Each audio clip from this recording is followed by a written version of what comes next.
Hello, what is up, folks? It is I, Will, once again, with Exposing the IWC. Today, we're talking about a couple things. Several things, really. We're going to be talking about WWE's counter programming of AEW and what that means and what people are wrong about, because the IWC likes to be wrong about stuff. We'll be talking about that. We'll also be talking about Blake Monroe and her little vlog she put out there, a heartfelt vlog about how she, about talking about her journey to WWE and how she feels about that, how proud she is. She also dropped a nugget about online reaction and how really AEW fans have been behaving and twisting on her words.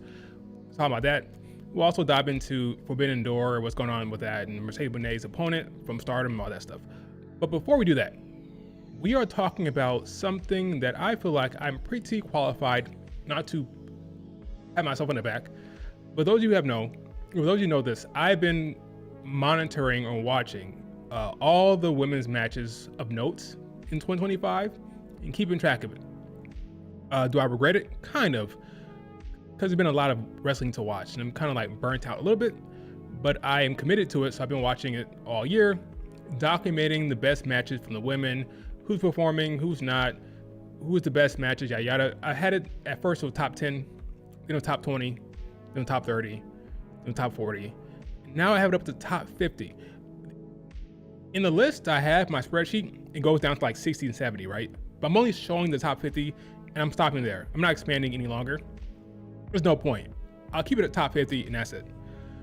That's where I'm at. I've been releasing it every few weeks, every few months. If you want to see the latest one, this is what it looks like right now. So it's the current list right now. I'll update it every once in a while. I'll post it on Twitter, yada, yada, yada. So at the end of the year, I'll do another stream. I'll talk about the top matches for women. It's singles or triple threat. I'm not doing fatal four ways or tag matches, it's just singles and triple threat. Part of the list. So at the end of the year, we'll go through it. I'll probably have, again, top 50. I'm not expanding anymore because no point in having 60, 70, 80 matches. I'm not gonna talk about that. I'll talk about the top 50 and we'll do that at the end of the year. While I was going through this list that I uploaded recently, I decided, you know what? I've seen enough. I'm going to post the top female performers in the ring, in my opinion, so far, and see what the internet says. This was a list. Okay, here it is. I have number 1, Starlight Kid. Number 2, Io Sky. 3, Sareee. 4, Sai Kamatani. 5, Rhea Ripley, and which is a talking point. We'll discuss that in a second. 6 is Azumi. 7, Mercedes Moné. 8 is Masuki, 9 is Lyra Valkyria, and 10 is Shuri. I don't feel great about one of the people on this list placement. I love everything else. Everything else, I'm pretty strong about it. The only thing I am questioning is my placement of Rhea Ripley, and we'll dive into that in a second. So the reaction I got to this list so far has been, why is Mercedes Moné so low? Why is Rhea Ripley so high? And that's pretty much it.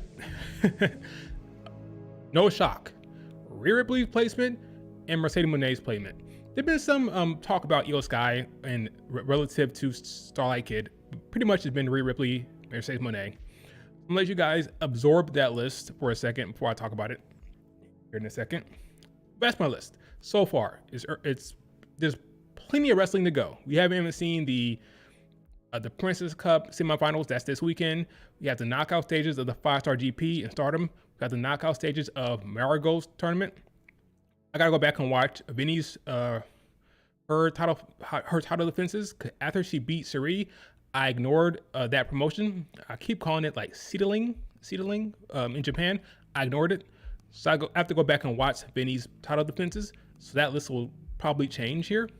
Well, talk about the list. I'm talking about the top 50 list of matches. So I gotta watch that, and I have a bit of a blind spot when it comes to CMLL, and AAA. What's happening in Mexico, but beyond that, I'm pretty sure about my what I've been watching, and I can talk about this with anyone really. I've been watching so much women's wrestling. It's kind of ridiculous. It's kind of sad, really. So here we are. Okay, now let's talk about Rhea Ripley's placement. Depends on best wrestler. Okay, that's a very good point, Jared. So when I say best, so this is why I say in ring. See this in ring so far. I'm talking in ring. If we're talking about mic skills and being box office and being in the forefront, Saya Kamatani is basically the hottest thing in Japan. She'd probably be higher. Mercedes Moné is box office. She's walking around with a lot of belts, very, very, very public, very, very in the forefront of the conversation. She has 8 belts right now. She'd be higher. I'm talking solely about in-ring, just in-ring. Now, again, I've watched a countless amount of women's wrestling this year. If you're in the top 10, you've been great. Okay, if you are in the top 10, you have been amazing this year. Okay, just to be clear. Just because you're not number 1 or 2 or 3, if you're in the top 10, you had a hell of a year. That's just how I see it. Okay, well, let's talk about it. I have Rhea Ripley at 5.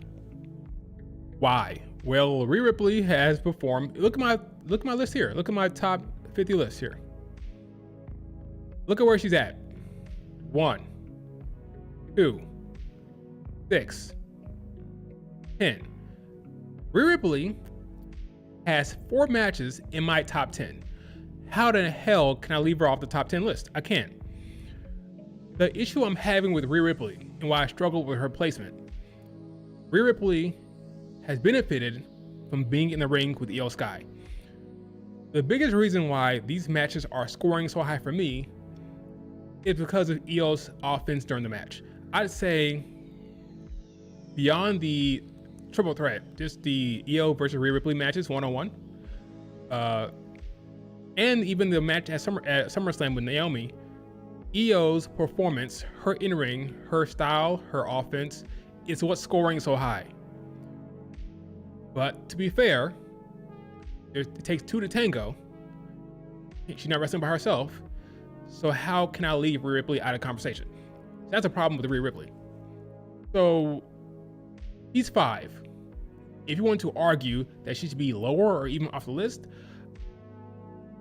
I can't yell at you because I have to concede that Io Sky's performance is one of the reasons why her placement is so high on this list, okay? Unfortunately for Rhea Ripley, she doesn't have a banger to hang her hat on that's worthy of my list right now. That's this reality situation. If your name is on here, if your match is on here, I've watched so much goddamn wrestling, so much. You've had a hell of a year.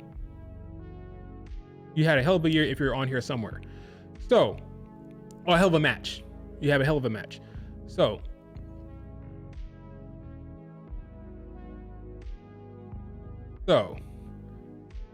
Rhea Ripley has benefited from being in the ring with Io Sky. So if she had a banger anywhere else on this list, or even in my top 60, 70, I would feel better about her placement.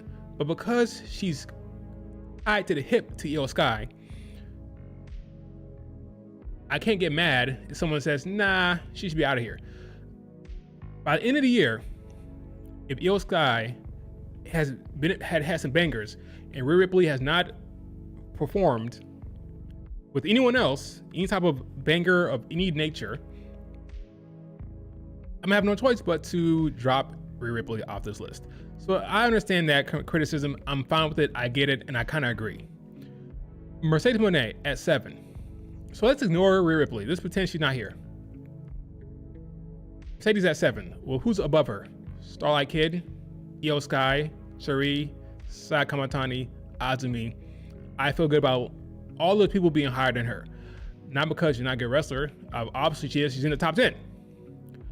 But her matches, for me, have not scored higher than others, okay?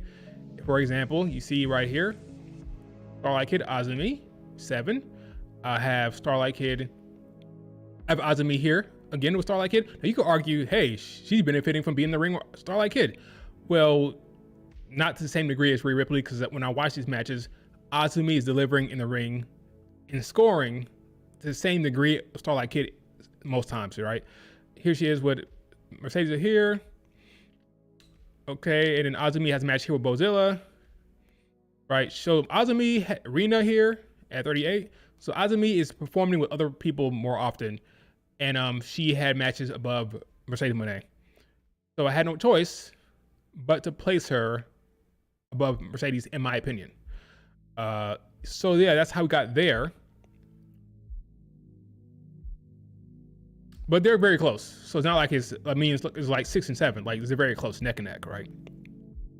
Sai Kamatani, she has the top match with Tam, right? Number one, in my opinion, the best match of the entire year. She had another good match with Tam here at 16. She had another good one here with Natsupoi. So I feel good about her spot, right? I feel good about her being higher than Mercedes. Sareee speaks for herself. She's had a hell of a year in ring. She's been better than Sai Kamatani in my opinion. She had a great match with Vinny, great match with Syuri, good match with Meiko. So I feel good about her spot, right? That's where she's at. Now the whole Io versus Starlight Kid conversation. Io, it sounds preposterous, right? Because Io has 1, 2, 3, 4 matches in the top 10. The reason why I have Starlight Kid higher than her is because I feel like Starlight Kid is delivering with a variety of opponents. As you can see, she has a top 5 match with Rina. She has a top 7 match with Azumi. She has a top 15 match with Sori Anou. She has another good match here with Azumi again. Good match, a top 30 match with Hanako. So she's delivering in the ring with this title reign she has with the white belt. Time again. Every time she's in the ring, she delivers. She's been the best performer in my opinion. Io has been tied to Rhea Ripley hip. So I think Io Sky can very easily go to the top 10. Or go to the top of the list. Very easily go to number 1. Very easily. The woman delivered a great match with Roxanne on a Raw, randomly, out of nowhere, which is currently sitting at 29.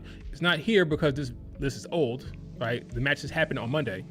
But look, if you look at my updated list here on my spreadsheet, Io Sky has a match with Roxanne Perez at 29 in the year. Top 30 out of nowhere, no build, no nothing. She's great. So Io Sky can very easily go to the top of the list here. She can easily jump Starlight Kid if she delivers more bangers. She could have delivered another one with Naomi, but that was placed with Roxanne. So Roxanne did well. So that was top 30.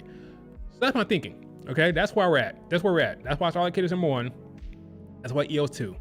I just think Starlight Kid has delivered with more variety of opponents, and Io Sky has been tied to Rhea Ripley. It's kind of hard to separate Io and Rhea Ripley right now, even though Io has been the better performer in ring, which is why the matches are scoring so high. I'd say Io Sky is responsible for like probably 70 to 75% of the offense that I'm liking in those matches.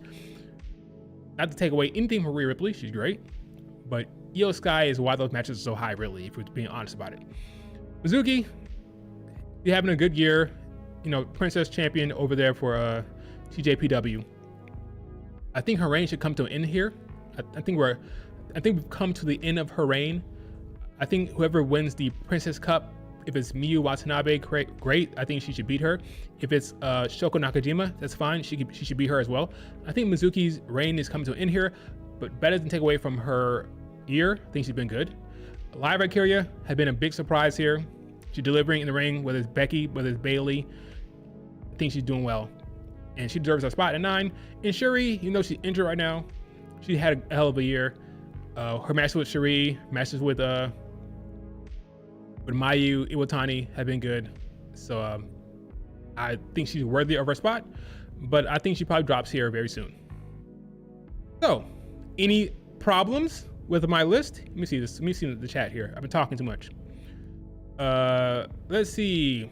EO's number 1. Fair. Solo number 1. Rhea Ripley, LOL.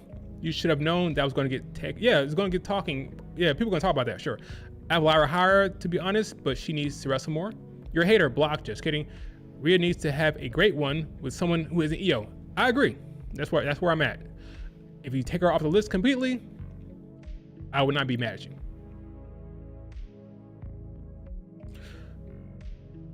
People's lists are probably going to vary. I agree. Let's see. It's all arbitrary. I agree. I forgot to turn off the music, by the way. I don't know how loud it is. If it's not that loud, I might put it back on, but I didn't know. I forgot it was on. Uh, she should lower. She should be lower. Who should be lower? She should be lower than Monet. If that's the case, she's legit top 5. Io, isn't Lyra only benefiting from being with Becky? Well, she had. Well, let's look at it. Maybe you're right. Let's see. Let's see. Well, I'll say this. I've watched those matches, right? And Lyra has been performing in the matches, delivering in a way that's getting the score high. So her offense and her moveset and what she's doing is why those matches are so high. So different than with the Io Rhea Ripley. Io's offense and her happenings in the match is what is elevating it. So that's the same thing with Lyra. I think Lyra is what's elevating those matches, really. I mean, that she's delivering in the ring. Bayley and Becky bring a lot of that character work, and they're good. But Lyra's in-ring is what's elevating those matches. But let's look at it. Let's see. She's here at 12. Lyra is here again at 9 with Becky. She's here again with Becky. But again, she's the one that's delivering. Bayley here again with Bayley here. But I think she's the one that's elevating the matches is what I'm trying to get at. But fair point. That's a good thought. Lyra has had Becky, Bayley, Judgment Day, and Dakota matches. She had a 5-star match with Io, good match with Bayley not long ago.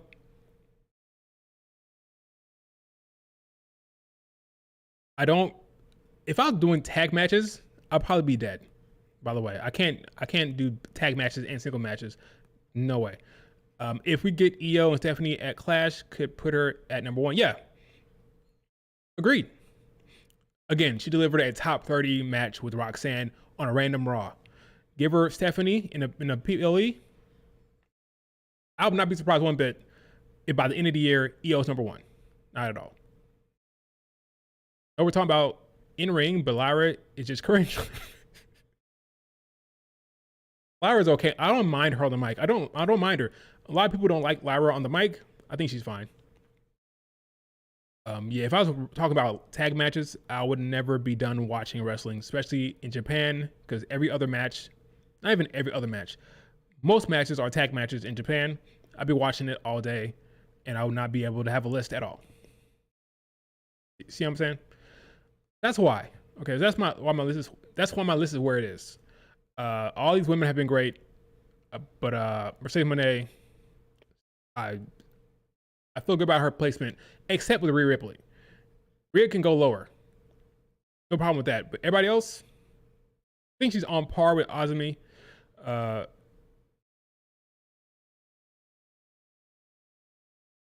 sorry, Azumi. It's all in the pronunciation. Azumi.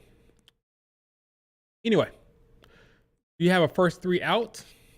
I probably should. First 3 out, I don't right now, but it would probably be. Let me take a gander real quick. Let's see. It would probably be.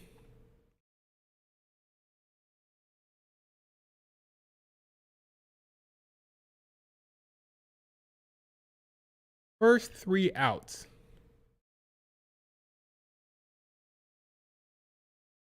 Maybe Utami from Marigold. Probably maybe Becky. And then it's a very good question, my guy. Or gal, wherever you are. That's a good question. They probably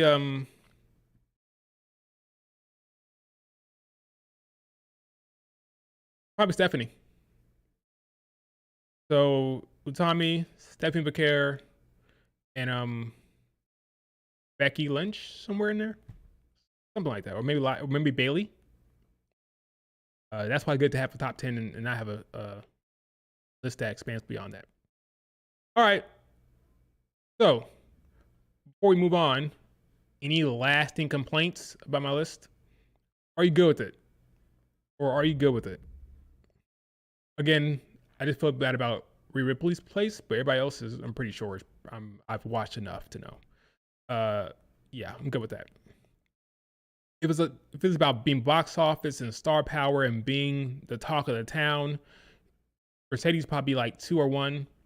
Sai Kamtani be 1 or 2, and then so on and so forth.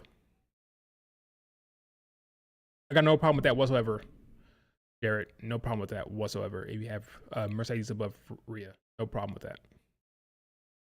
Okay, let's talk counter programming. Okay, so we don't know. Looks like we're gonna get SmackDown announcement. I'll look at that later on. SmackDown just announced something about SmackDown. Look at that later. All right. Counter programming. So the word on the street is Brock Lesnar will be on the SmackDown before September 20th and the SmackDown before that. So 2 SmackDowns leading into the September 20th weekend will feature Brock Lesnar. Why? Because apparently the WWE are having a PLE on September 20th. Big whoop, who cares? Well, apparently it's news to folks online because that is the same day as All Out. Oh no, the horror, you know, All Out and Brock Lesnar and John Cena. Oh no, this is a travesty, right? But it looks like that's going to happen because of Brock Lesnar's book for the SmackDowns leading into this weekend. So people are screaming counter programming. Oh no, it's counter programming. It is counter programming, but the issue I have with online talk is about why it's happening. People think, oh, they're trying to take away viewers from AEW by presenting a show that'll rival the In Ring.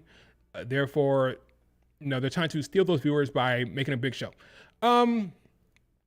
If you are a diehard AEW fan, you're not going to go to watch this show at all. You're not going to watch this show. You're going to pick AEW if that's what you want to see.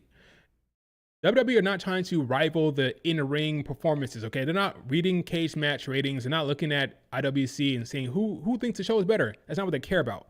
They don't care about putting on a better in-ring show. All they're trying to do is steal the headlines. And if you are a WWE fan and an AEW fan, of course they'd rather you watch WWE. You love both. But they're not trying to grab the diehard AEW fan. That's not happening. All they're trying to do is dominate the weekend in terms of headlines, okay, in terms of newsworthy stuff, because they want to keep AEW buzz down. In order to do that, they have to put on another show during the same week. All the news outlets like ESPN, all the big news outlets that cover wrestling, will be covering WWE because that's a big show in town, and it'd be stupid to cover AEW over WWE. So, okay, you have a big show All Out. Well, guess what? PLE here. All the news coverage will be about WWE mostly, and that's what they're doing. Okay, it's not about trying to take the diehard AEW stands who want to watch that type of in-ring performance. They're not trying to do that. They don't care about cage match ratings. They don't care about your personal opinion. They're trying to dominate the weekend. And of course, if you are a WWE fan and an AEW fan, they want you to pick WWE. That's what they're doing. And because of that, they're going to keep doing it. Keep seeing people say, oh, they lost last time when they put up Goldberg and the NXT show against All In. They lost. It was embarrassing. Do you think Tony Khan is dumb? No, maybe not. Okay. Well, have some respect for Nick Khan and the folks over there in WWE. They're not stupid. They're doing it for a reason. The reason why they're doing it is because it's working. They have some type of metric. I don't know what it is. They have some type of metric that says, yeah, we should keep doing this. And I think what it is, dominating headlines, stealing the buzz, having the narrative be about WWE, not AEW, not about stealing viewers. Okay, they know the diehard stands will watch AEW. It's about getting the news outlets, dominating narratives, dominating the headlines. And I'm telling you, if Brock Lesnar and John Cena is happening on the same weekend as All Out, John Cena and Brock Lesnar will be on ESPN, they'll be on the big shows, and they'll be dominating the headlines. Okay, we just had freaking Seth Rollins on NFL Network having a ball. Okay, it's about dominating the headlines. That's all it is. If you're going to complain about it, complain about it and be smart about it. Don't say, oh, they're trying to steal away the viewers from, like, take away the diehard fans. No, it's about just getting headlines and being relevant and crushing the buzz of AW. It's what it did last week. Well, not last week, last time. NXT, Goldberg, Evolution, all around, all in. Not because they thought, oh, we're going to steal viewers. It's about flooding the news outlets, flooding the weekend with wrestling, so the buzz is pushed down. You can be mad about that, fine, but don't say the wrong thing. Be mad about that. I'm mad because the buzz about AEW will be down and it won't be covered as much if it was by themselves. Great, that makes sense. But don't say stuff like, oh, they're trying to steal away the viewers or get better ratings or like stop the buys for pay-per-views. That's not what they're doing. Okay? That makes sense? Who's bigger women's star than Rhea Ripley in WWE? Nobody. Worldwide? Probably nobody. To be honest with you. Cena versus Brock itself is bigger than whatever AEW is doing. Correct. Especially when it comes to the casual viewer. The other day, I was watching an AEW show, and my sister walked in. My sister was visiting. She came to see me, and AEW was on TV. Know what she said? Oh, you're watching WWE. I sat there in the room for a good 30 minutes. Didn't say anything. I wonder if she's going to notice it was something else. But no, she still thought it was WWE while I was watching it. After about 30 minutes, I said, oh, by the way, this isn't WWE. This is AW. Her response was, what? Is what? This is somebody who did not watch wrestling. She watched no wrestling, but she knows what WWE is. She had no clue what AW is. Okay? That is what AW is trying to change. They're trying to increase their network, increase their buzz, increase their reach. WWE is like, nah, we're going to crush you. We're going to keep you down when it comes to buzz and relevance. Okay, so that's what they're trying to do. And they're probably going to do an effective job of it. It'll be effective if they have John Cena, Brock Lesnar at that weekend. You know what I'm saying? Like, the casual person doesn't know what AW is, but they do know WWE, even if they don't know wrestling. Right? That's what they're trying to do. Does that make sense? Casual make up way more than hardcore viewers, correct. I think Naomi cashed in, stole the headlines during All In weekend. I agree. I thought Saturday, All Out was the talk of the week until until Goldberg came out. The internet swung. We have a short attention span. We went from All Out to Goldberg's nonsense, right? And then Evolution was next. They didn't have enough time to breathe. Really, they didn't. Now the marks, the hardcore fans like me, the internet nerds about wrestling, they were talking about All Out, sure.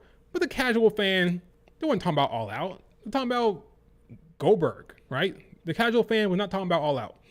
The same thing will happen in a month from now when Brock Lesnar and John Cena clash. They won't be talking about All Out. They'll be talking about John Cena and Brock Lesnar because it's the big names.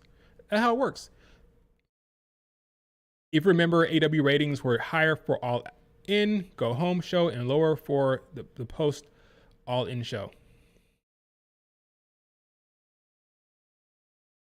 Right. They don't care about cage match ratings. Don't care about your personal opinion. It's just about stealing headlines. Long as they do that, they don't care if you think the show sucks. Why would they care about that? Okay, let's talk Blake Monroe. Blake Monroe came out, had a nice little vlog about her journey to have her debut. She got emotional, and she expressed some concerns about IWC and what happens on Twitter specifically. Let's take a listen. Let me grab my my janky headphones. I've dropped way too many times. Let's see what she had to say.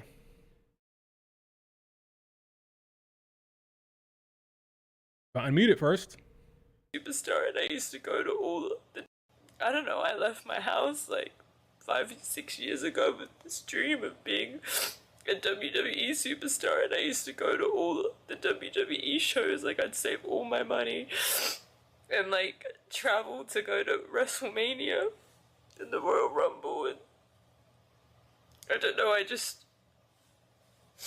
even want to talk about stuff because I feel like every single thing I say gets like yanked and taken out of context for these articles on Twitter and stuff, but I made a vlog before my debut to try to speak about these things. I feel like I'm scared to talk about it because I feel like people take it the wrong way or take me as ungrateful or anything. But I've had the most amazing wrestling journey. I'm so lucky. I've been able to travel the world, wrestle some of the best wrestlers, tell amazing stories, work with amazing writers, work with amazing people, have people take a chance on me, and not for 1 second would I ever change anything or am I ungrateful. I'm so grateful. I feel like I've celebrated and I've given 110% of my life and myself to every single wrestling job I've ever had, no matter what. I can say that. I can retire one day and know that, and I feel like if you watch my work, you can see that. So I don't want anything to be misconstrued, although it inevitably will. But my wrestling journey also was not easy. It isn't. Okay. You got the gist. This woman has not said a single bad thing about AW since she left.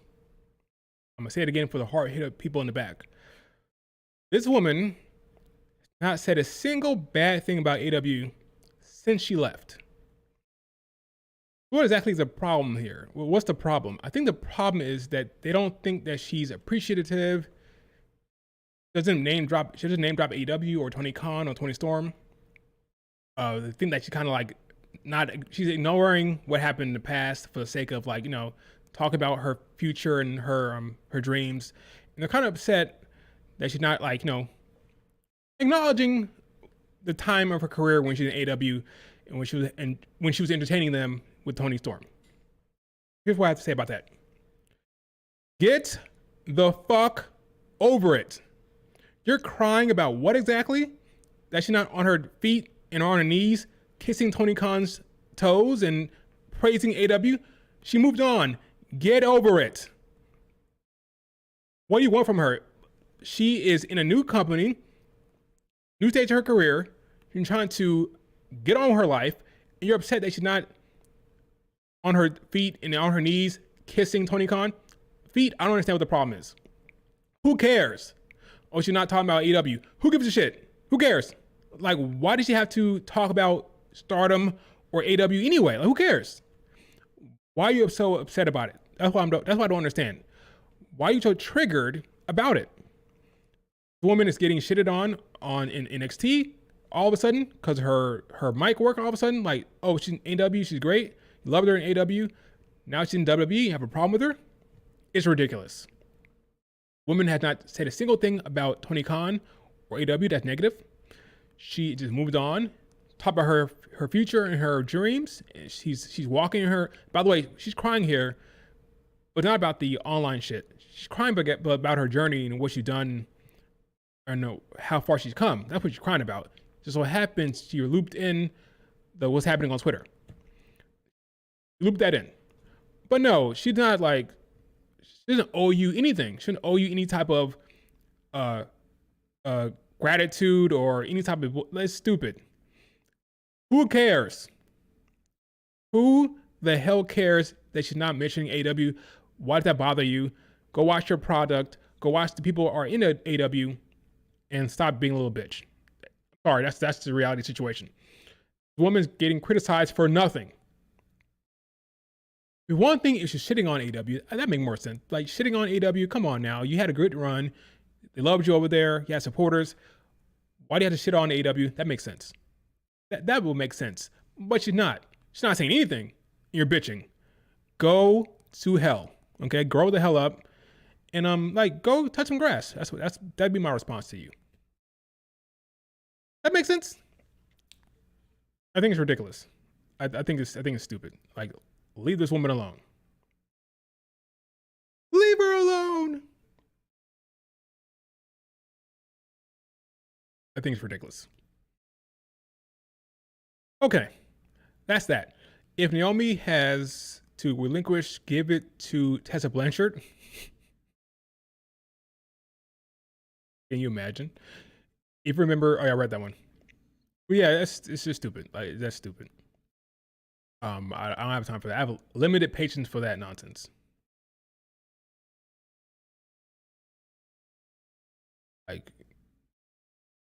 Like seriously, like go to hell. All right, let's talk Forbidden Door. Is it really Forbidden Door? I don't think so.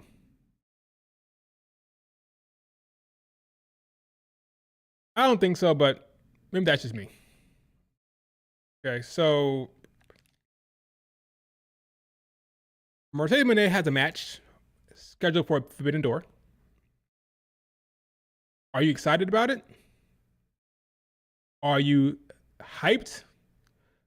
Because the build has been non-existent, if you ask me. Non-existent,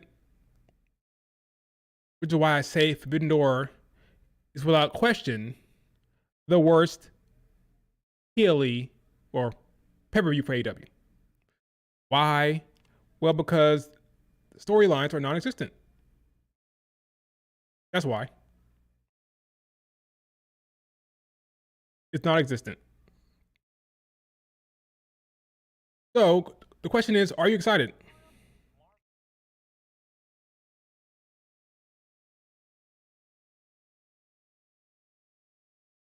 I'm not.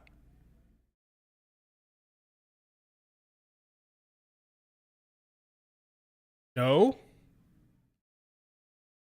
We good?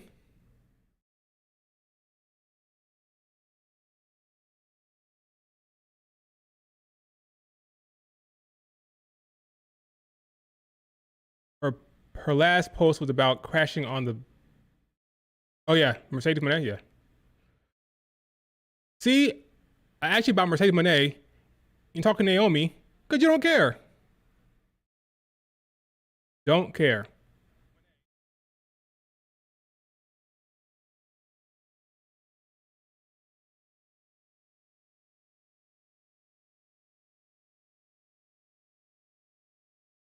Mercedes who?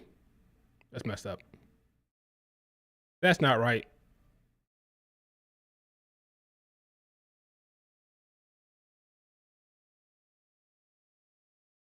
You think Mercedes match would be good? Not yet. I don't know. I don't know if it'd be good or not, honestly.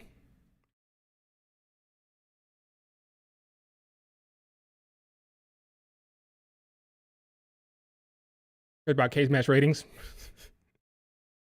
Okay, so I'm trying to pull up the damn image here. I can't find it for some reason.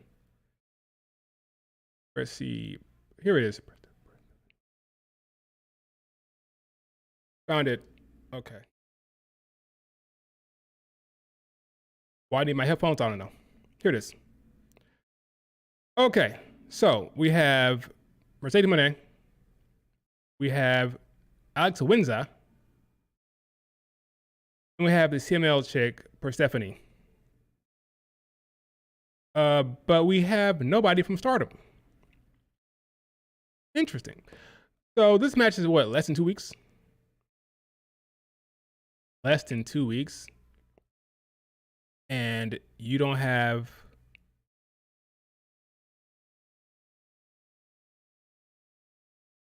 any clue what's going to be happening here? So I put out a tweet about what's going to happen, what I think is going to happen here. Let me see if I found it. Let's see where. No, I go find it. Okay. Put out a tweet about the Stardom talent. I saw some people saying, "Oh, it might be Sai Kamitani, it may be Hazuki." No. So here's my guidelines for the pick that'll be from Stardom. Okay. Someone who's not advancing to knockout stages. We have knockout stages coming up here. Knockout stages are very close to Forbidden Door, so I doubt someone who's advancing to the knockout stages from the 5-star DP will be in the at that show. So I don't think so. So all the top stars that are advancing, they won't be picked because again, very close proximity to the show time. What about single champions? No, I don't think so. They're not going to send anybody with a belt to go lose. To make any sense. So no Azumi, no, none of them. Okay, it's not happening. No Mei Seira. I don't think so. What about Hazuki, Natsupoi? Well, no, because they have shows. They're booked. They have matches. So, comes to this match, it'll probably be Momo because she has a relationship with AEW. It could be Hanako because she also has a relationship with AEW. Maybe Konami. But that's about it. I don't know if those names excite you. I like Momo. I like Hanako. But in terms of Forbidden Door, I don't think those names are like the big, exciting, oh my God, it's really fresh names. I don't think so.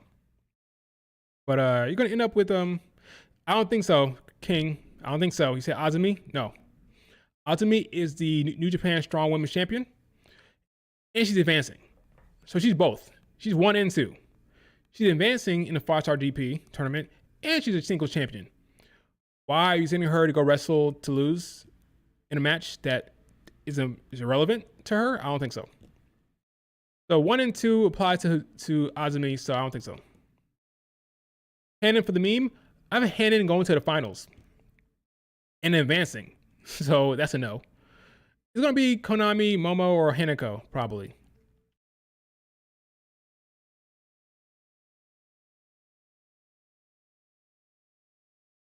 Probably. Could be wrong, but I think that's what it's going to be.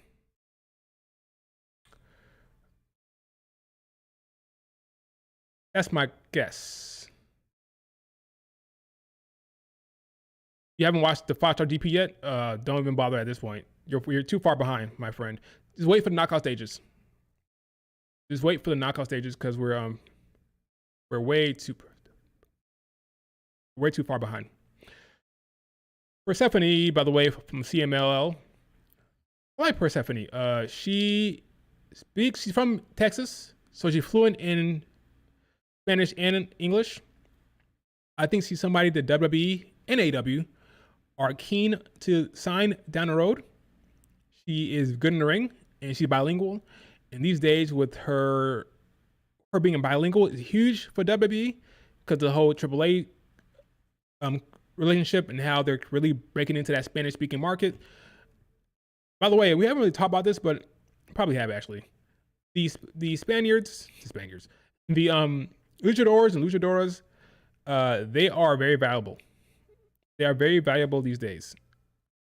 Like the Los Garzas of the world and the Doms and the Raquels and the Roxannes and the Stephanies, they are so more valuable to WWE these days with a AAA connection, with a Mexico connection now. So people like her are in a very good spot these days. Persephone is in a very good spot currently with the landscape of wrestling. Good to be bilingual, even more so than before.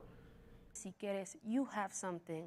Mercedes, mi niña, hasta te puedo hablar en inglés si quieres. You have something that I want. In fact, you have something that belongs to my company, but that doesn't matter right now. What matters right now, tienes un campeonato TBS que quiere verse, y lo que quiere verse siempre lo logra. Entonces te veo muy pronto, nena. Mercedes, mi. I think she's positioned very well to make a lot of money here very, very soon. She's positioned very well to make a lot of money. Speaks well, fluent, good charisma, good presence. I think they'd be right to sign that whole dual bullshit. I want the Stephanie Vaquer rule. The Stephanie Vaquer rule. Apparently, they're signing these talent to a dual contract. What's kind of weird. Do they have a choice? Can they opt out of it?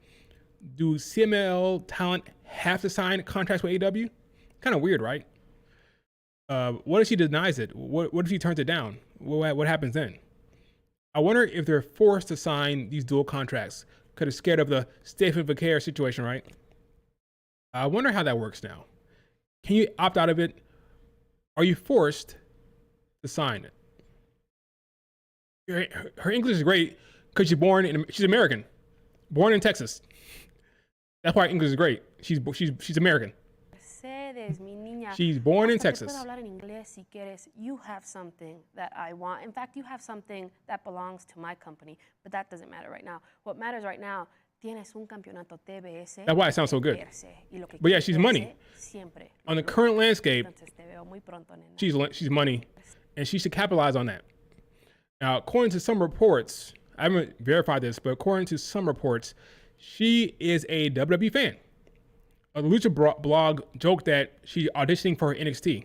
He knows a lot about what's going on behind the scenes with some of this talent. He's been joking about how she's been auditioning for WWE and NXT. So she was a WWE fan, by the way, similar to Stephanie. So yeah, I think when her contract is up, if WWE likes what they see, she's bilingual, they're tapping into that market, I think she'd be in a good spot to make money. Whether it's WWE or AEW, I think she's a very good spot to make some money. Again, AAA has changed the game when it comes to these type of talent. So yeah. Okay. You're gonna pull a Blake Monroe? Well, I hope they don't prison people because of what happened with Stephanie. People should be able to apply their fee. Yeah. If she wants to leave, she should be able to leave. Defense wins championships. Shut up, Pedro. It's so freaking random. The women's wrestler list is very questionable. Oh, is it? What's your problem? What don't you like about it? What's your beef? Is it about Rhea's placement? So beginning the stream, I talked about this already, but what's your issue?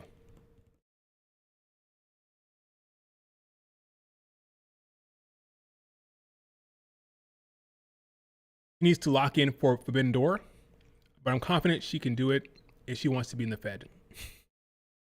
Yeah, she'll be good. She can work really well in the ring. I think she is in a very good spot.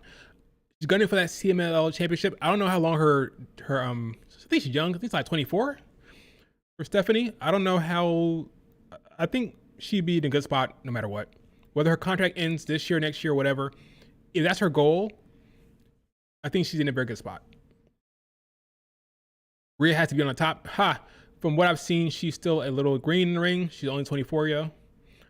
I've seen the opposite. I thought she looked pretty good in the ring, but I've only seen her minimal amount of times. Seen like a handful of times, so I could be wrong. In ring, Rhea has no chance to be on top of those names. This year, I agree, especially because she's been piggybacking off of Io Sky. That's her problem. I'm not suggesting that Rhea Ripley is not good in the ring. Rhea Ripley is good, but I think she's been benefiting from Io Sky. So that's probably why she has so many damn matches in the top 10 right now for me, which is like, 4 of them? So yeah. All right. Any questions? Why is Rhea above Mercedes? So I'll show you again. So for those who are joining late, reason why Rhea Ripley right now is above Mercedes Moné, I don't love it, by the way. I acknowledge I don't love it. But the reason why that is the case is because Rhea Ripley has 4 matches in the top 10 right now. Now, I will concede the reason why she has 10 is mostly because of Io Sky. But again, it takes 2 to tango, right? So she has 1 here with Bianca, Io, and Rhea Ripley right there, right? Another one with the Io here. Another one with Io and Naomi. And another one with Io here. I will concede Io Sky is the reason why, I would say 75% of the reason why, 70 to 75% why those matches are so good is because of Io, really. But it takes 2 to tango. I can't, in good conscience yet, put her down. But I think by the end of the year, or even like in a couple months, I feel good about it, especially if Rhea Ripley cannot deliver a banger in the ring. I will tell you straight up, I have top 50 list right here, right? Top 50. Rhea's name is nowhere here, but in those matches. And all those matches have Io Sky in it. So yeah, I think, so if you have her like below Mercedes or even out of the top 10, I can't get mad. But I think just to be fair, I placed her where she is because I think she's been in those matches. She's been in there. She's been working. She's been having good performances. I just can't put her out there for right now. But I think eventually, in due time, I feel good about it, and I'll drop her out of it. Again, she needs to deliver here soon, because I think Azumi and Mercedes Moné will jump her very easily. That makes sense. Tessa gets heat. She sure does. Tessa in top 10 kills me. Oh, you saw her match with Jordynne Grace? It was amazing. Her match with Jordynne Grace was still. It was an absolute banger. It was a banger. It was great. That's her only match, by the way. Her only match in here. But yeah, when she did that match with Jordynne Grace, I thought it was amazing. Jordynne Grace has a very, very good sense of what to do to get a pop in the ring. Like, she will try something new. That's what I love about Jordynne Grace. Every time I watch her, there's something different. Something I've never seen her do before. Like, where'd she come up with that? Like, how'd she come up with that one? I've never seen that one before. She's very good with coming up with different spots and different moves that I've never seen. And for that match, they just hit on all cylinders. Everything they tried to hit, all the moves they did outside the ring, inside the ring, it was crisp. It worked so well. And it was a banger. I have to say, it was a banger. So, again, I am objective. Whether I like you or not, your score will reflect what I see. Everybody knows my favorite wrestler is Bianca Belair. She's my favorite wrestler. Do you think I didn't want to put her number one? Do you think I didn't want to? But I have my formula, my list I have to keep it straight and honest. And Saya Kamitani versus Tam Nakano was number one. No matter how many times I watched it, no matter what I tried to do, it was number one. So it's number one. That's how it works. I keep it fair. I keep it honest. I wanted everything in my soul wanted me to put Bianca Belair number one, but I couldn't because I had to be fair. In my opinion, Tam versus Saya was number one match of the year. That's how it works. Where's Passion? Is she on here? I think her match with Mayu was close to the top 50. But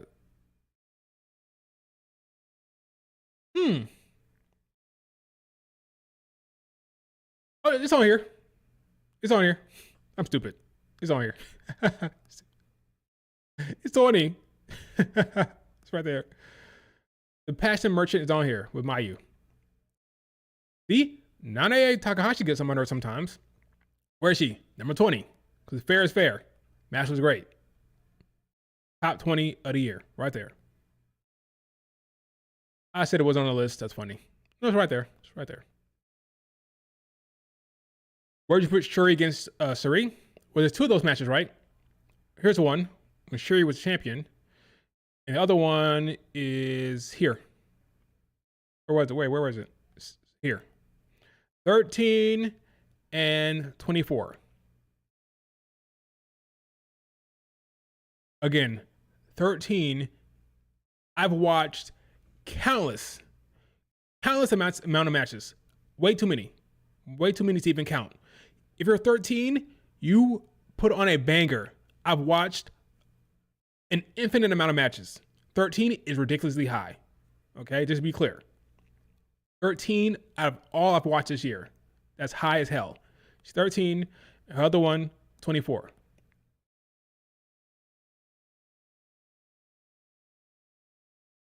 Thank you, Jerry. I appreciate you. Thank you for not being disappointed with my list. Okay. Any questions?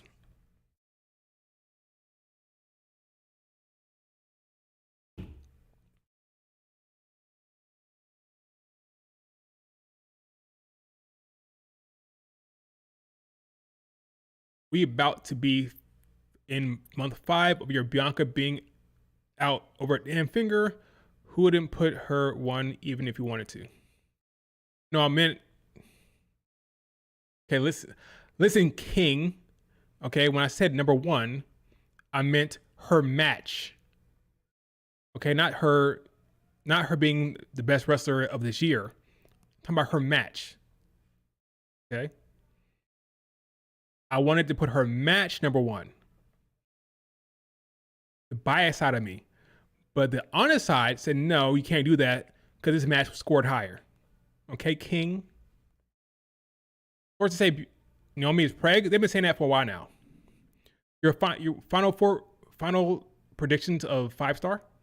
My final prediction for 5-star, I think Hanan wins. That sounds kind of weird considering she's not been having a great tournament so far. It's been solid. But I still say Hanan wins that thing. Do I have any real evidence to back it up? No. But I just feel like she's the one. I think she's been positioned to win for an entire calendar year. I called her winning 6-7 months ago. So I just think they're ready to put the rocket on her and put her as the face of the company, one of the faces behind Saya Kamatani. With Mayu leaving, her being the leader of stars, they want to push her in that way. So I just have her winning it. Right now, she has some work to do because right now she has like what? Where's she at with this? Let me see. Let's see. She got work to do. I think she does. I know she's in second place behind Saya. I don't remember where exactly she is. Let's see. So Saya has 10, of course, undefeated. Hanan has 7 points. But she's in a good spot.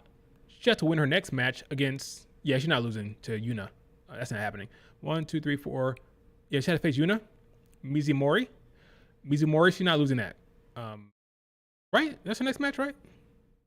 1, 2, 3, 4. 1, 2, 3. Yeah. She's facing Mizumori. Not losing that. So she wins that. She has 9 points. And then we just need May to lose to May's not beating Saya. May's not beating Saya. So May loses to Saya Kamatani. Saya goes undefeated. And Hanan wins her match. So Hanan and Saya get out of the block. So yeah. Yeah, Momo winning the entire thing? Get out of here, Keenan. Momo? I like me some Momo, but come on. Momo winning the entire thing? I don't see that one. Momo might be going to freaking London to face Mercedes Moné in that Fatal 4-Way. That's what might be happening there. What does WWE do if Naomi has to give up her title? Good question. I think she will at this point. I don't know what's going on, but at this point, it looks kind of weird. I don't like Stephanie Vaquer's promo or her little segment with Io Sky where she said, "You're not the only one who's promised a title match." What is that supposed to mean? What does Naomi not being there or not being cleared for that match have to do with you? But now I'm worried about the prospects of Paris. Like, is this injury or this pregnancy or whatever the hell it is, I think it may be longer than we think.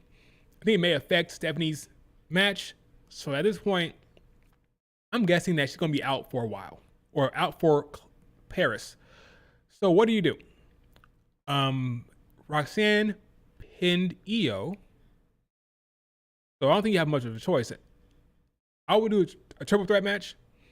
Maybe Io versus Roxanne versus Stephanie. They'd probably add a Rhea Ripley. They'd probably do that. I wouldn't do it, but they probably would, which would make it a fatal 4-way in Paris. But I'd keep it a triple threat.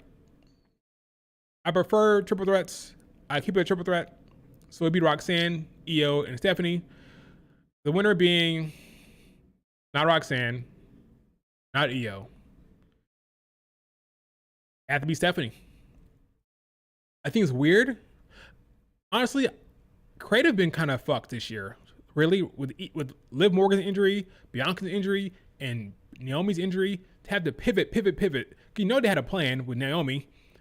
Hot heel run, doing great. They had like a plan. Now it's gone. You got to pivot to Stephanie. I thought the plan was have Stephanie lose to Naomi and Stephanie take on Becky and take Becky's title. If that's not the case, because remember, Stephanie was working with Nikki Bella earlier this year. So you can bring that back. If Nikki Bella's feuding with Becky, you have Stephanie come and save Nikki Bella, do the Becky Stephanie thing. Stephanie take the IC title off Becky. That's a plan. What the hell do you do now? If that was a plan, what are you doing now with Becky Lynch? Can have Stephanie beat her? That's a domino effect. Domino after domino after domino. So if you crown Stephanie now with the world title, what are you doing with Becky? Natalya? Do a goddamn draft. That's what they need to do. Do the damn draft. You're wrong. Good old Ministry of Dark. Asuka vs. Io will be the pay-per-view before Crown Jewel. I love that. Retirement. Keep the title away from Io. No one wants to see that shit again. Here's the thing. When Io gets the belt, she doesn't wrestle. I like watching her wrestle. Therefore, I prefer her not to get the belt. Because we know when you get the belt, you don't wrestle. So, if you enjoy her in-ring, you want her to be number one on the list. On this list, right? You want her to be number one. You should want her to not be wrestling. Well, take that back. You should want her to not be the champion. Because for whatever reason, champions don't wrestle under Triple H. Bayley could win the IC title. The problem I have with that is that Bayley is turning heel, or at least having like a new character run that I think will lean more heel. I don't think it makes sense for her to beat Becky Lynch. Becky Lynch is the ultimate heel right now. She's the ultimate heel who's cheating. Becky had to put over the babyface, right? So maybe they call somebody up. Maybe they call up Lola Vice early. Lola Vice has been doing a lot of good work in AAA. Maybe they reward her with the call up. Do Lola Vice helping out Nikki Bella. Lola Vice against Becky Lynch. Lola Vice dethrones Becky Lynch. That could work. Bayley is in the storyline with Lyra. That's not ending anytime soon. I think the Bayley Lyra thing will go a little bit. So call somebody up. Pivot. If Stephanie was going to beat Becky Lynch for the IC title, you had to put the world title on Stephanie. Call up Lola Vice. Call up an NXT talent and then have them be the babyface that takes on Becky Lynch. Do something. Hell, do Natalya Becky Lynch for crying out loud. But it needs to be a babyface. It needs to be a babyface. I like Lola Vice. Momo still has time to take over. I do not like her year.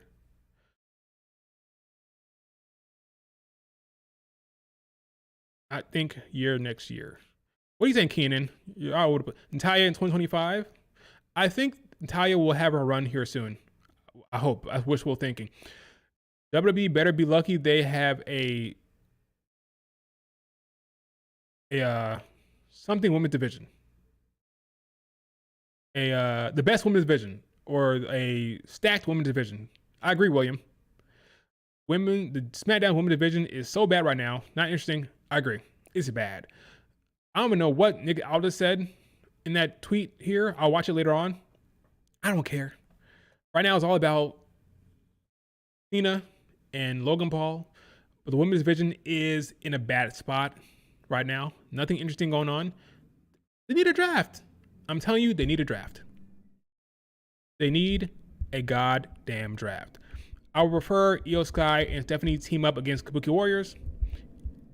You're going to get Rhea. You're going to like it. Do you think Triple H has the balls to run Io versus Stephanie in Paris or not?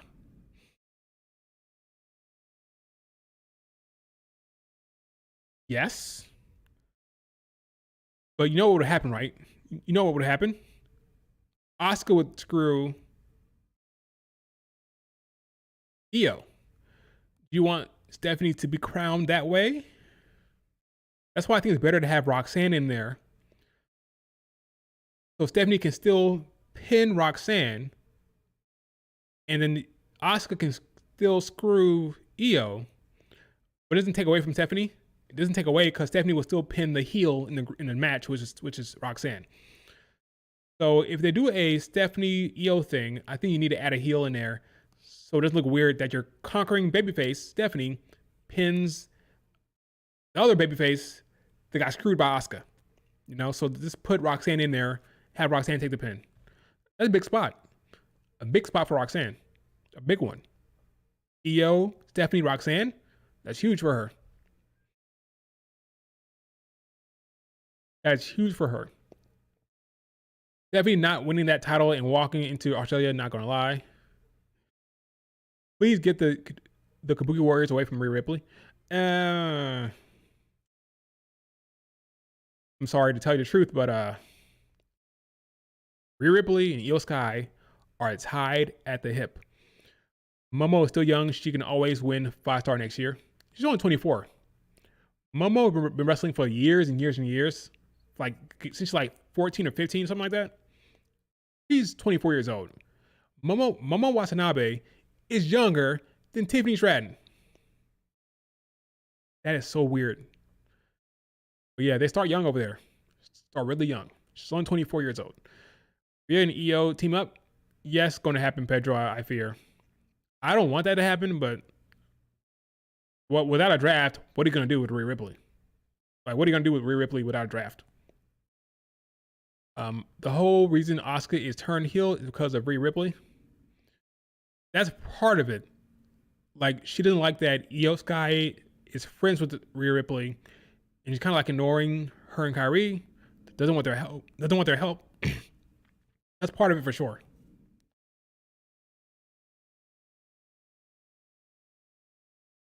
Momo has 8 points.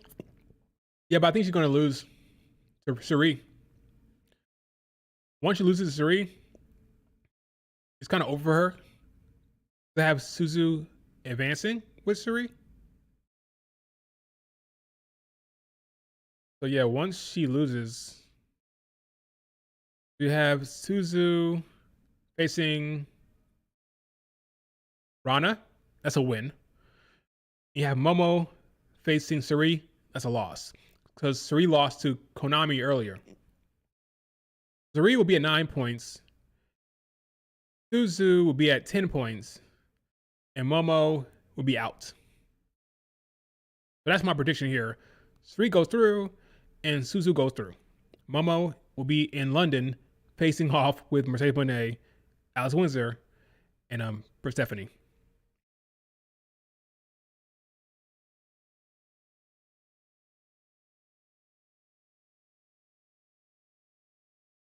Persephone is a good name, by the way. I like the name Persephone. Sounds cool. I think it's like Greek, something like that, or something. I don't know. I could be wrong. I might be full of shit. Persephone. Let's see. Something it is. Let's see. Greek mythology. Ha ha ha. Pull that out of my ass. Goddess of underworld. There you go. Also the vegetation. Okay. Yeah, Persephone. That's a cool name. Cool name. What Bozilla doing? Losing. I thought Bozilla was gonna go to the probably dumb for me. That's probably dumb to think that. I thought Bozilla was gonna advance, but she's a freelancer with Suri. They weren't gonna have 2 freelancers advance, so they had one with Suri, and Bozilla goes out. So Bozilla is sitting at, I think, 8 points.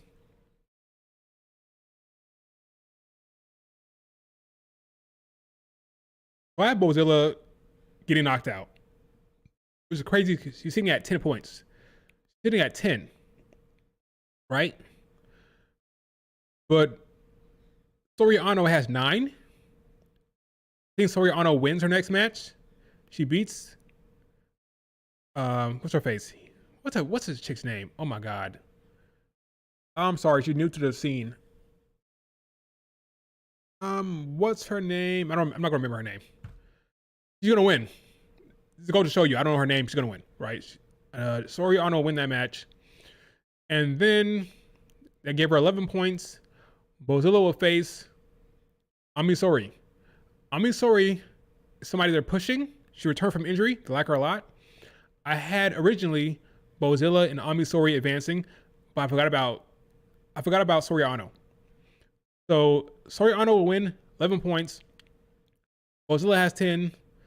Amisori has 8. Amisori will beat Bozilla. Big upset. Oh, she defeats Bozilla. and she'll have the head-to-head. She'll have the head-to-head. So they'll both have 10 points, but she'll have the head-to-head and she'll advance. So it'll be Sori Ano and Ami Sohrei advancing. That's why I'm messing up, because they have the same goddamn Sori Ano, Ami Sohrei. Yeah, that's why I'm messing up. It's messing with my head. Anyway, Sori Ano and Ami Sohrei advance. No Bozilla.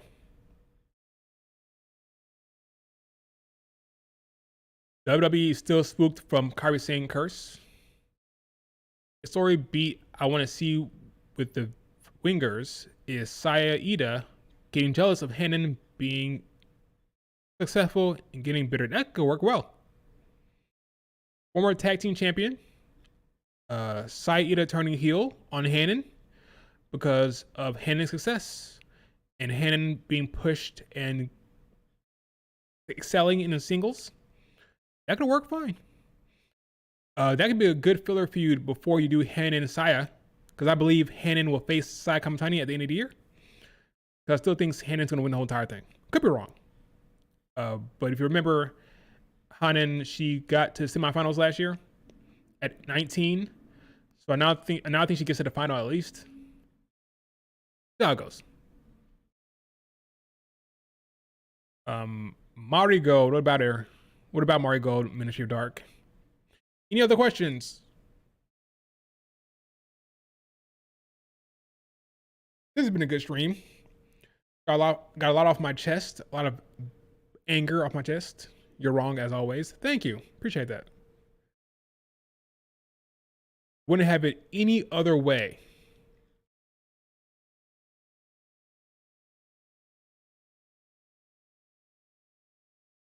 Persephone, I love that name. You wouldn't. Who hasn't talked about Margot in a while besides Mayu? That's a good question. That's a good point. What's happening in Margot? Oh yeah, my girl Victoria Uzuki is undefeated in the Dreamstar GP. Love that for her. He's pushing the youngsters. He's pushing Victoria Uzuki. He's pushing Sari Yamaoka. So I'm happy about that. I like. She's my favorite. Victoria Uzuki is. I'm liking the push. I'm excited about that. I'm hoping that ultimately she ends up with a white belt. Has a good run. Beats Mai Sakurai. Holds the white belt. Rossi came out and said that the two future aces of the company is Uzuki and Shiri. So yeah. Grand Destiny coming up in October. That will be a good show, of course. You're probably gonna have Io and Julia on that show. Great stuff.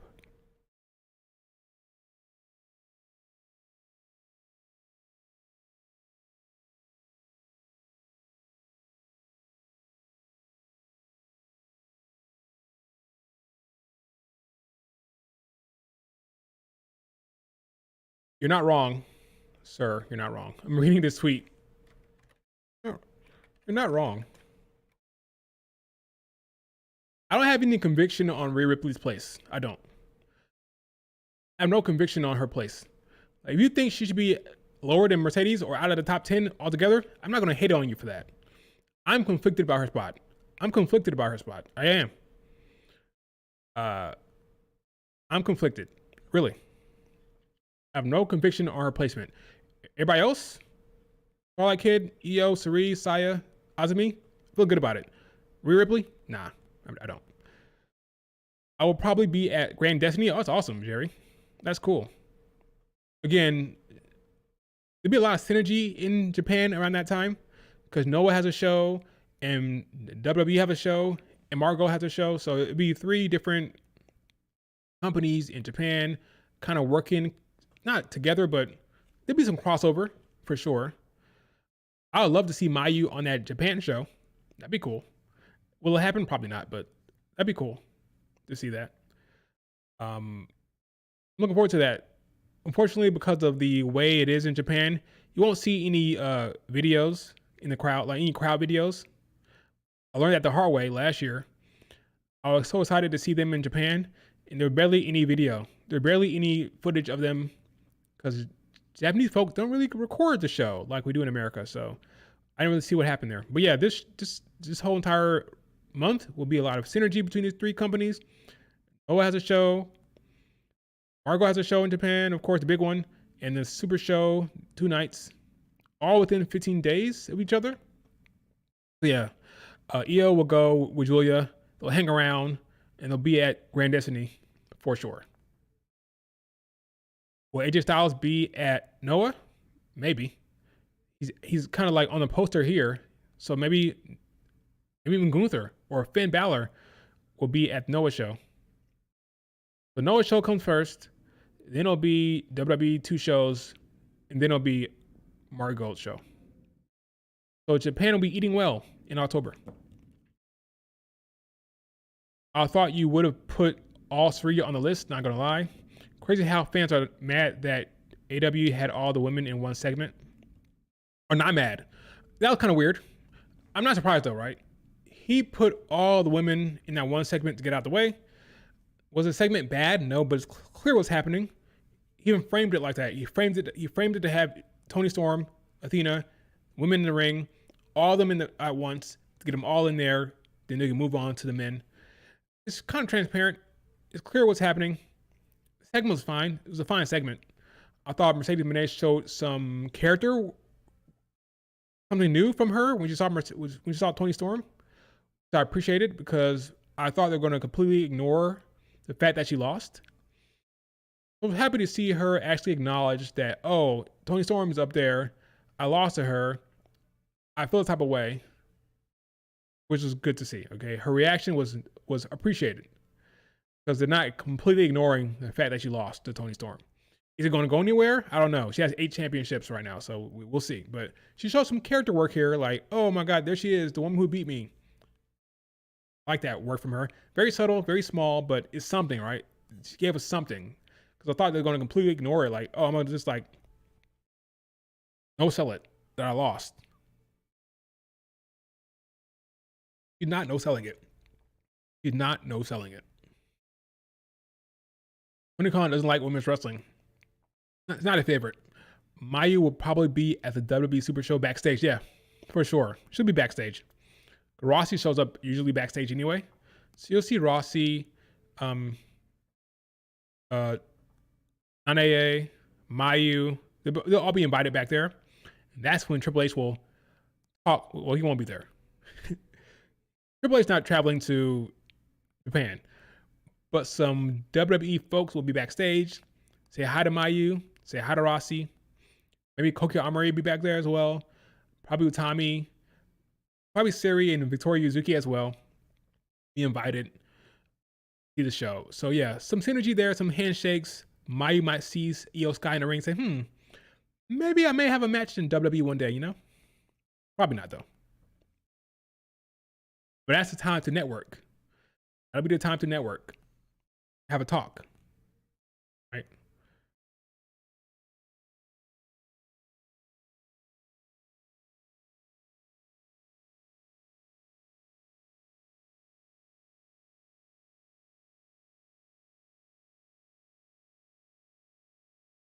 That'd be the time to talk.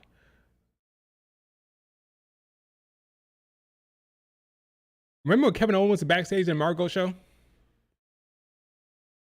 That was cool to see. Remember that? Kevin Owens went to Margot show to watch.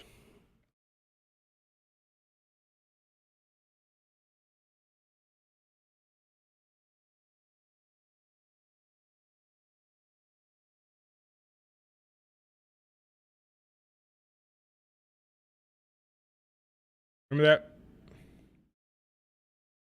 I always say Rossi is dumb for not utilizing the WWE more. I think he's dumb for not doing that. So stupid.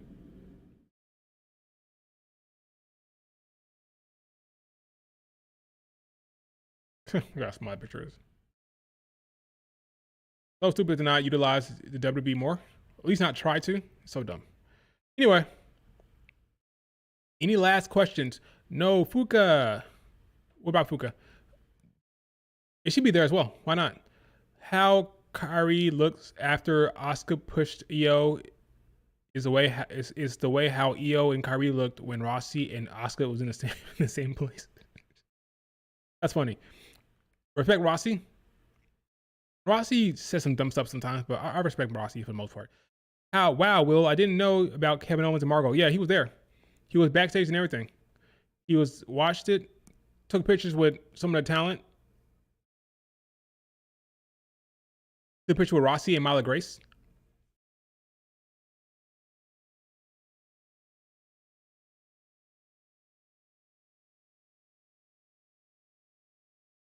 Mozilla tweeted about it and everything.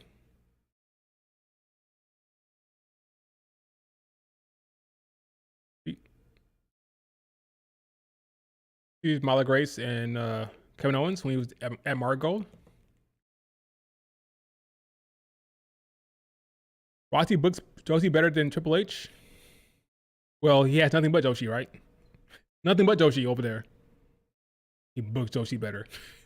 Nobody else but Joshi. Wasn't AJ there too? I don't know. Was he at Margold show? I know Kevin Owens was. Some WWE talent might hang around in Japan. Like Kyrie was backstage once. He was backstage at Margold, of course. Julia was backstage at one point. Kevin Owens, but I don't know anybody else beyond that were backstage at Margold show. You know? I'll wrap it up in 8 minutes. You think Bayley is turning heel? I think she's doing something. I'm gonna guess yes. I'm glad you brought up Bayley. Because I noticed online what I believe she's doing, like a split personality thing. Bit of a split personality. She was on Twitter talking to herself. Like legitimately talking to herself.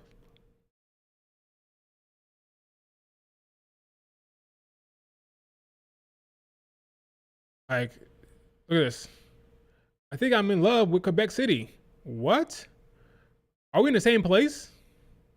Like arguing with herself. Like one side of her likes the city. The other side's like, what? What the hell are you talking about? This place? Are we talking about the same place? Like talking to herself, right? In the top 5 favorite places I've ever been. That's what she said. Honestly, I agree with you. There's at least like 2 Baileys. At least 2 Baileys here. At least. What if it's time? What if time is if the time is not now? But what time is it if the time is not now? Half TV time prob. 50-30. What? Ding dong. Had an intense dream last night. Sorry about that. Her picture was black. It was all black at one point. But now she's saying, oh, I'm good now. She's not. She's not good now. This is her. She's not. We'll see where it goes, but she's not good at all. What's going on with Naomi? I don't know what's going on with Naomi. I hope she's fine. She's probably pregnant. We don't know. I don't know why they haven't announced anything.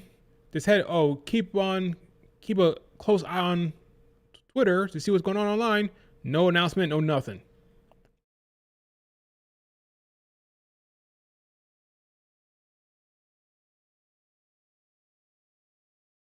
Koki Amore should be at the PC. She should be. If she wants to be in a WWE, she needs to work on her in-ring. In-ring is not good enough. That's her biggest weakness. Looks amazing. Looks like a star. Presence, star power, all that is there. But her in-ring just is not good enough. She should benefit for being in a PC right now. Yeah, she's not there in the ring. Nowhere close. Gonna vacate Monday or nah? Probably. Every woman in the WWE who has failed face and heel turns turn crazy after them is so played out. Well, let's see where it looks. Let's see how it looks. Let's see what it is. We don't know for a fact what it is really. Maybe it'll be interesting. Maybe it'll be interesting. We don't know yet. Yeah, Naomi was having a great run, but now we don't know what's happening. Naomi. It's unfortunate. It's unfortunate.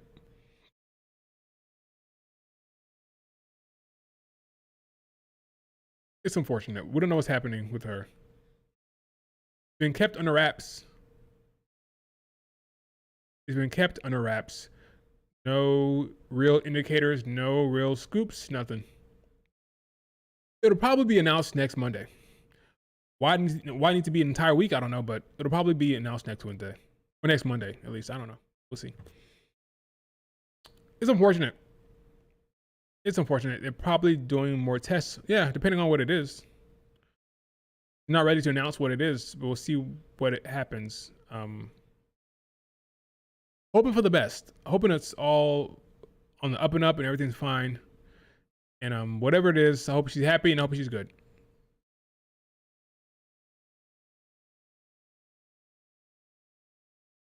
Finn Balor training for Triple Mania.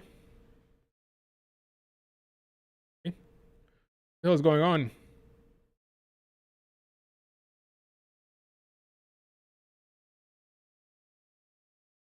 I'll watch that later.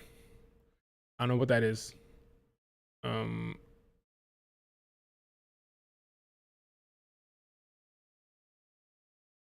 AW ratings. I believe that's less than NXT.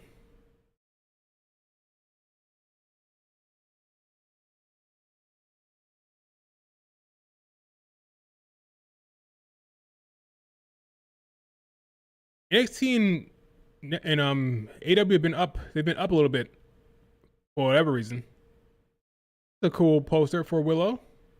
Nice. That poster, there's a cover, magazine cover. What it is. Let's see what else we got here. Media rights, TNA. TNA will not go to Wednesdays. That's foolishness. That's not happening. TNA will get the CW deal, and it'll probably stay on Thursdays. But that's huge for TNA. CW.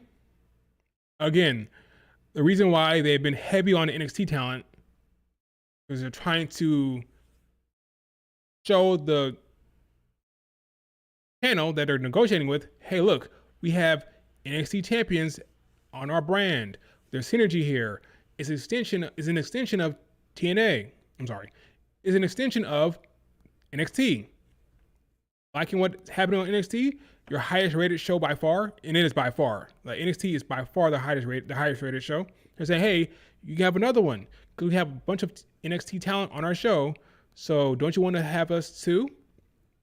This entire thing is about CW. The only reason why they're pushing NXT so hard is because CW. Nothing else makes sense.